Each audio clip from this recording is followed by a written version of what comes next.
सो hi all. आज मेरा last day है लंदन में और आज मैं सारे के सारे जो म्यूज़ियम्स हैं यहाँ पे फेमस उन्हें मैं एक्सप्लोर करने के लिए आ रहा हूँ। तो ये ब्लॉग बहुत ही हेल्पफुल रहेगा उन लोगों के लिए जो या तो लंदन में एज ए टूरिस्ट आ रहे हैं या फिर यहीं पर ही रहते हैं और म्यूज़ियम्स वगैरह एक्सप्लोर करना चाहते हैं। मैंने 5-6 म्यूज़ियम्स जो यहाँ के टॉप म्यूज़ियम्स हैं वो शॉर्टलिस्ट करे हैं देखने के लिए। मैं 2-3 देख लूँ वही बहुत है, क्योंकि म्यूज़ियम्स बहुत बड़े बड़े हैं। मैं इस व्लॉग में आगे वीडियो में सारी डिटेल्स बताऊँगा। ये सारे जो म्यूज़ियम्स में बताऊँगा सारे फ्री एंट्री है। उनका डेट ऑफ एंट्री मतलब कब कब वो ओपन रहते हैं, कौन से दिन पे ओपन रहते हैं, क्या टाइमिंग रहती है और आपको कौन से ट्यूब स्टेशन से उतरना चाहिए म्यूज़ियम्स के लिए, म्यूज़ियम को देखने के लिए। तो सारी डिटेल्स में जैसे जैसे म्यूज़ियम्स में जाऊँगा मैं बताता रहूँगा। तो ये है पहला म्यूज़ियम जिसमें मैं आया हूँ, इसे कहते हैं द ब्रिटिश म्यूज़ियम। ये लंदन का और यूके का सबसे फेमस म्यूज़ियम्स में से आता है और बहुत ही बड़ा है। ये ऑल डे ओपन रहता है, मंडे से लेकर संडे तक।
सो नेक्स्ट म्यूज़ियम जो हम एक्सप्लोर करेंगे वो है नेशनल म्यूज़ियम।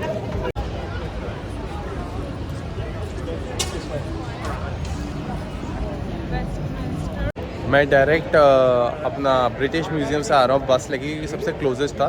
तो अगर आप अपना डे ब्रिटिश म्यूज़ियम से शुरू कर रहे हो तो ब्रिटिश म्यूज़ियम से नेशनल गैलरी आओ, पास में ही है, अराउंड 15 मिनट वॉकिंग है, या फिर आप बस भी ले सकते हो, बस भी चलती है। जो रास्ता है नेशनल गैलरी का, पहले दिन क्या आओगे तो ये पूरा आपका चाइना टाउन है।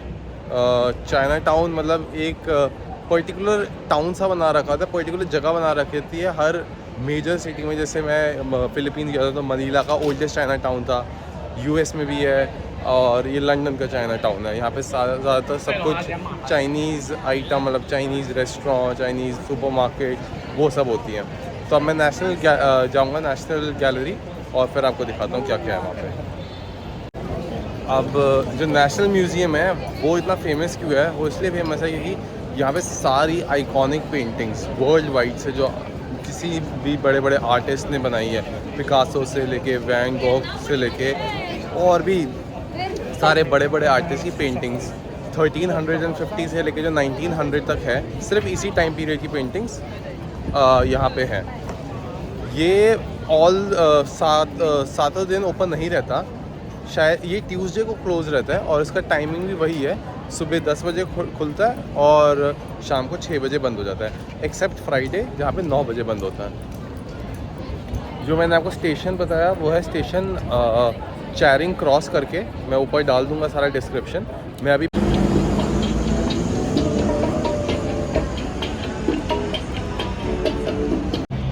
अगेन मैं घुसने से पहले बस ये बता दूँ कि ये मैं सारी जो भी म्यूज़ियम्स बता रहा हूँ ये यहाँ के सबसे बेस्ट म्यूज़ियम्स हैं जो मस्ट विज़िट है, और ये सबकी फ्री एंट्री है। तो ये नेशनल म्यूज़ियम मेरे पीछे ही है, मैं लाइन में लगा हूँ और यहाँ पे भी फ्री एंट्री है। तो यहाँ पे मैं कोशिश करता हूँ अराउंड 1 घंटे में कवर करूँ। जो मेनली आई थिंक यहाँ पे 5-10 मेन यहाँ पे पेंटिंग्स हैं जो बहुत फेमस हैं, मैं वो देखूँगा और फिर अपने नेक्स्ट डेस्टिनेशन नेक्स्ट म्यूज़ियम की तरफ चले जाऊँगा, और जब मैं वहाँ पे पहुँचूँगा तब मैं उसकी डिटेल्स आपको दूँगा। सो मेरी एंट्री हो गई है, थोड़ा लाइन में लगना पड़ा लेकिन फ्री एंट्री की वजह से काफ़ी भीड़ ही रहती है। तो यहाँ पे अब है तो काफ़ी सारी पेंटिंग्स अराउंड देखो 700 साल 1300 से लेके 1900 तक जो भी बड़ी बड़ी फेमस पेंटिंग्स है वो सारी है। मैं थोड़ा ब्रीफ में देखूँगा, 4-5 पेंटर्स हैं जिनकी काफ़ी फेमस पेंटिंग्स है। फर्स्ट है लियोनार्डो दा विंची, जो साइंटिस्ट, पेंटर, मतलब ऑल इन वन मैन था, सब था। उसकी काफ़ी सारी पेंटिंग्स हैं यहाँ पे। वो माइकल एंजेलो की है, वैन गो की है, और भी 2-4 है। तो जैसे मैं अंदर जाता हूँ, जो जो मुझे अच्छी दिखेंगी और जो जो मैं देखना चाहता हूँ वो मैं शेयर करता हूँ।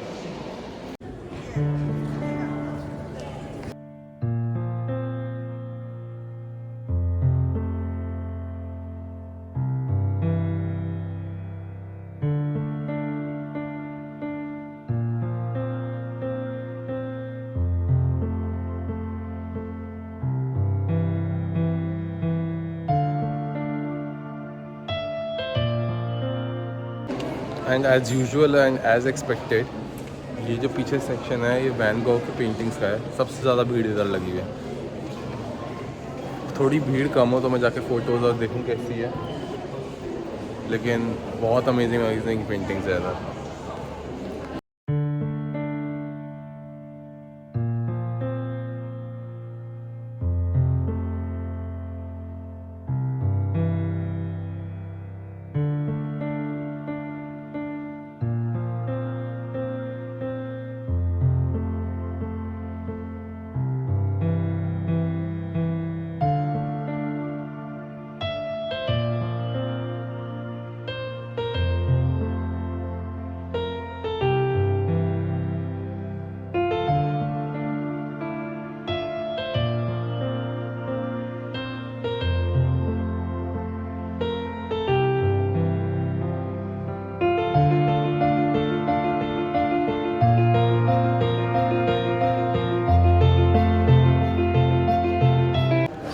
काफ़ी सारे पेंटर्स देखने के बाद यहाँ पे एंड में मुझे लियोनार्डो दा विंची की पेंटिंग्स मिली है। मैं दिखाता हूँ कौन कौन सी है वो। सबसे ज़्यादा भीड़ उसी पे ही है। एक ही है और उस तरफ भी है।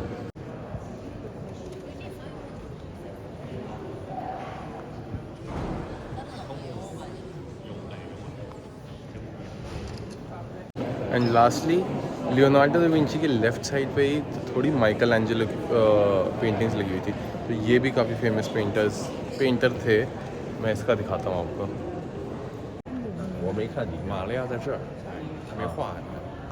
啊？你站着呢，不是？ सो मैं अपनी थर्ड म्यूज़ियम पे पहुँच गया हूँ। वो है टेट मॉडर्न। अब टेट मॉडर्न क्या है, पहले मैं इसकी डिटेल्स बता दूँ। Again free entry, one of the most famous आपका मॉडर्न म्यूज़ियम इसमें लंदन के अंदर। इसका ट्यूब स्टेशन है आपका साउथ वार्क करके। ये देखो ये मेरे पीछे, ये साउथ वार्क ट्यूब स्टेशन, याद रखना। मंडे को क्लोज़ रहता है, बाकी सारे दिन ओपन रहता है।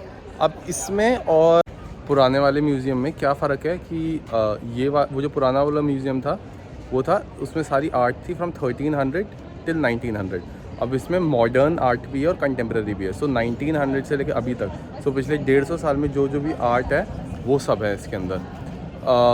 तो काफ़ी सारे फेमस जो पेंटर्स थे इस एरा में पिछले 150 साल में, फॉर एग्ज़ाम्पल पिकासो हो गया, डैली हो गया, डेमियन हीस्ट हो गया। तो इन सब की आपको आर्ट यहाँ पे मिलेगी। सो ये है हमारी थर्ड डेस्टिनेशन। इसको एक्सप्लोर करते हैं, उसके बाद मैं फोर्थ वाले पे जाऊँगा।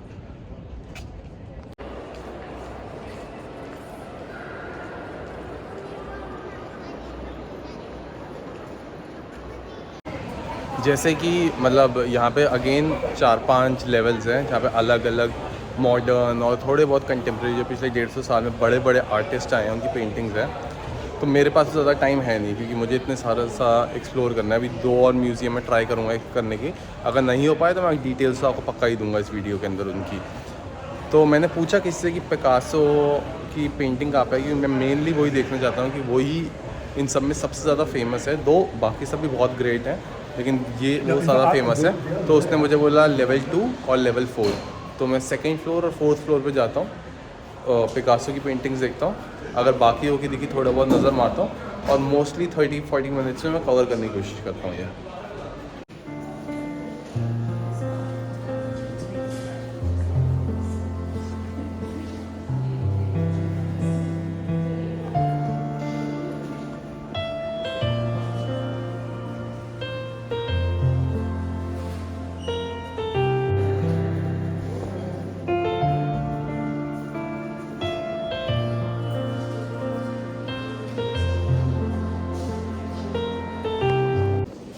तो ये है फर्स्ट यहाँ पे पिकासो की पेंटिंग सीटेड वुमेन करके नाम है, 1923 की बनाई हुई। अब मैं यहाँ पे देखता हूँ और कोई मुझे इंटरेस्टिंग पेंटिंग मिले या ना मिले। ये देखो पीछे क्या बना हुआ है, और फिर मैं आगे चलता हूँ। ये इतना थोड़ा मॉडर्न है, तो ये जो मॉडर्न आर्टिस्ट हैं स्पेशली आफ्टर 2000 जो थोड़ा मतलब पेंटिंग की जगह कुछ डिजिटल आर्ट वगैरह करते हैं, तो उनकी भी काफ़ी सारी यहाँ पे पेंटिंग्स हैं। उसमें तो पर्सनली मुझे ज़्यादा इंटरेस्ट नहीं है, मैं तो ज़्यादा हिस्टोरिकल और फेमस चीज़ें यहाँ पे देखने आया हूँ। तो मैं देखता हूँ और कोई फेमस पिकासो या डैली वगैरह की पेंटिंग मिले वो देखता हूँ, और फिर मैं ट्राई करता हूँ कि नेक्स्ट जगह पे जाऊँ।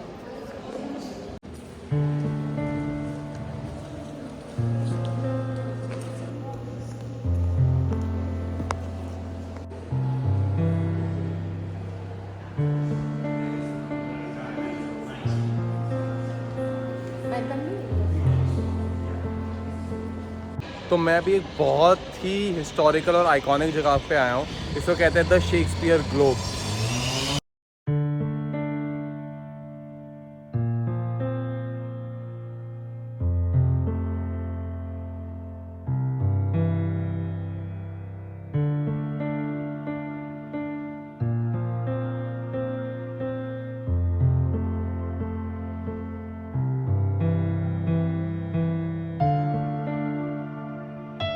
तो ये जो स्ट्रीट आप मेरे पीछे देख रहे हो, इसी को कहते हैं शेक्सपियर ग्लोब।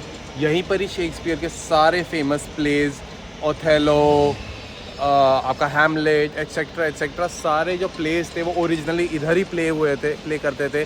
शेक्सपियर भी इधर ही रहता था, सारे प्लेज उसने ही राइट करे। सो वहाँ पे ना एक्चुअली बहुत ज़्यादा कंस्ट्रक्शन वर्क सामने चल रहा था, तो बहुत आवाज़ आ रही थी, तो मैं थोड़ा आगे आ गया। लेकिन वो जो पूरी स्ट्रीट थी, वो जो आपने गोल सा एरिया देखा, बहुत ही आइकॉनिक है वो। आज से 550 साल पहले 1550 से लेके 1600 के बीच में कई सालों में वहाँ पे शेक्सपियर रहता था।